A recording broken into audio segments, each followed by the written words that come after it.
Codex. The victor signifies the regenerated man, for the body of the chariot is a cubic stone.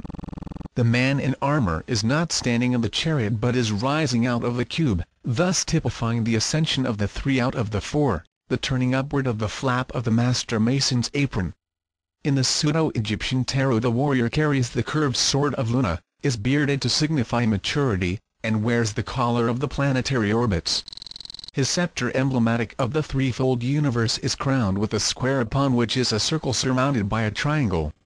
The 8th numbered major trump is called Law, Justice, and portrays a seated figure upon a throne, the back of which rises in the form of two columns. Justice is crowned and carries in her right hand a sword and in her left a pair of scales. This card is a reminder of the judgment of the soul in the Hall of Osiris. It teaches that only balanced forces can endure and that eternal justice destroys with the sword that which is unbalanced. Sometimes justice is depicted with the braid of her own hair twisted around her neck in a manner resembling a hangman's knot. This may subtly imply that man is the cause of his own undoing, his action symbolized by his hair being the instrument of his annihilation. In the Pseudo-Egyptian tarot, the figure of justice is raised upon a dais of 3 steps, for justice can be fully administered only by such as have been elevated to the 3rd degree. Justice is blindfolded, that the visible shall in no way influence its decision. For reasons he considers beyond his reader's intelligence, Mr. Waite reversed the 8th and 11th major trumps. The 9th numbered major trump is called Hermite, the hermit, and portrays an aged man, robed in a monkish habit and cowl, leaning on a staff. This card was popularly supposed to represent Diogenes in his quest for an honest man. In his right hand the recluse carries a lamp which he partly conceals within the folds of his cape. The hermit thereby personifies the secret organizations which for uncounted centuries have carefully concealed the light of the ancient wisdom from the profane. The staff of the hermit is knowledge, which is man's main and only enduring support. Sometimes the mystic rod is divided by knobs into 7 sections, a subtle reference to the mystery of the 7 sacred centers along the human spine. In the Pseudo-Egyptian tarot, the hermit shields the lamp behind a rectangular cape to emphasize the philosophic truth that wisdom, if exposed to the fury of ignorance, would be destroyed like the tiny flame of a lamp unprotected from the storm.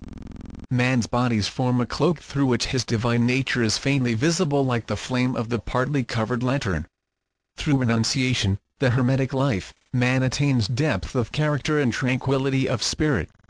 The 10th numbered major trump is called Law de Fortune, the Wheel of Fortune, and portrays a mysterious wheel with 8 spokes, the familiar Buddhist symbol of the cycle of necessity to its wrinkling and Ubis and Typhon, the principles of good and evil.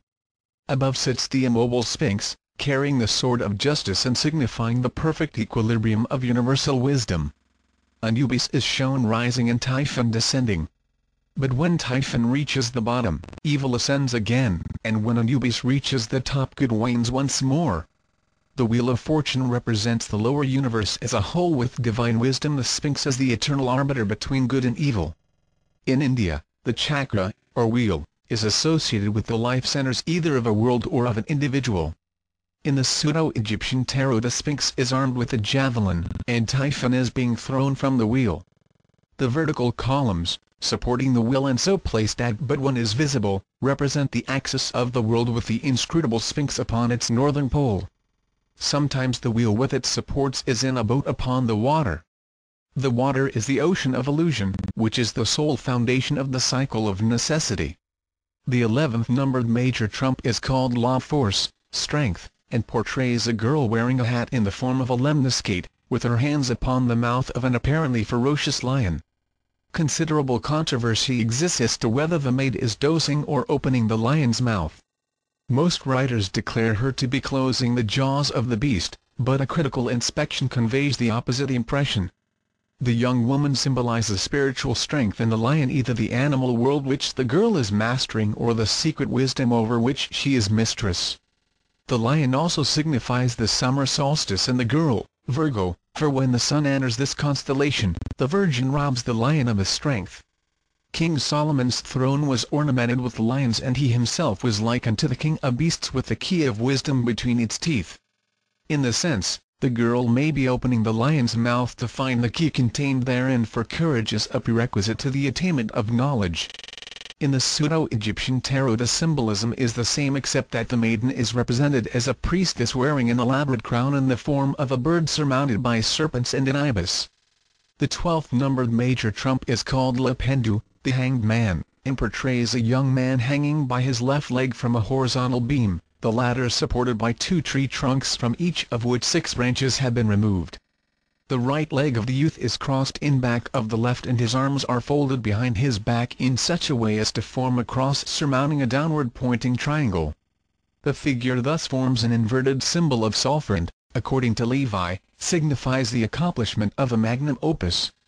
In some decks the figure carries under each arm a money bag from which coins are escaping. Popular tradition associates this card with Judas Iscariot, who is said to have gone forth and hanged himself, the money bags representing the payment he received for his crime. Levi likens the hanged man to Prometheus, the eternal sufferer, further declaring that the upturned feet signify the spiritualization of the lower nature. It is also possible that the inverted figure denotes the loss of the spiritual faculties, for the head is below the level of the body. The stumps of the 12 branches are the signs of the zodiac divided into 2 groups, positive and negative. The picture therefore depicts polarity temporarily triumphant over the spiritual principle of equilibrium. To attain the heights of philosophy, therefore, man must reverse or invert the order of his life. He then loses his sense of personal possession because he renounces the rule of gold in favor of the golden rule.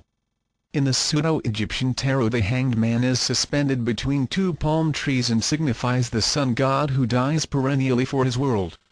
The 13th numbered major trump is called La Mort, death, and portrays a reaping skeleton with a great scythe cutting off the heads, hands, and feet rising out of the earth about it.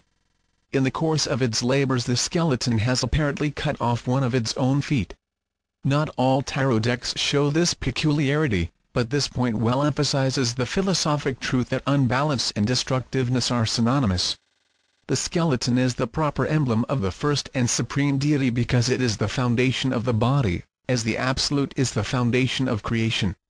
The reaping skeleton physically signifies death, but philosophically that irresistible impulse in nature which causes every being to be ultimately absorbed into the divine condition in which it existed before the illusionary universe had been manifested.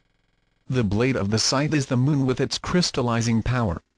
The field in which death reaps is the universe, and the card discloses that all things growing out of the earth shall be cut down and return to earth again. Kings, queens, courtesans, and knaves are alike to death, the master of the visible and apparent parts of all creatures. In some tarot decks death is symbolized as a figure in armor mounted on a white horse which tramples underfoot old and young alike. In the pseudo-Egyptian tarot a rainbow is seen behind the figure of death, thus signifying that the mortality of the body of itself achieves the immortality of the spirit. Death, though it destroys form, can never destroy life, which continually renews itself. This card is the symbol of the constant renovation of the universe, disintegration that reintegration may follow upon a higher level of expression. The 14th numbered major trump is called La Temperance, and portrays an angelic figure with the sun upon her forehead. She carries 2 urns, one empty and the other full, and continually pours the contents of the upper into the lower. In some tarot decks the flowing water takes the form of the symbol of Aquarius. Not one drop, however, of the living water is lost in this endless transference between the superior vessel and the inferior. When the lower urn is filled the vases are reversed, thus signifying that life pours first from the invisible into the visible, then from the visible back into the invisible. The spirit controlling this flow is an emissary of the great Jehovah, Demiurgus of the world. The sun, or light cluster, upon the woman's forehead controls the flow of water, which, being drawn upward into the air by the solar rays, descends upon the earth as rain, to drawn up and fall again ad infinitum. Herein is also shown the passage of the human life forces back and forth between positive and negative poles of the creative system. In the pseudo-Egyptian tarot the symbolism is the same, except that the winged figure is male instead of female. It is surrounded by a solar nimbus and pours water from a golden urn into a silver one, typifying the descent of celestial forces into the sublunary spheres. The 15th numbered major trump is called Le Diable, the devil, and portrays a creature resembling Pan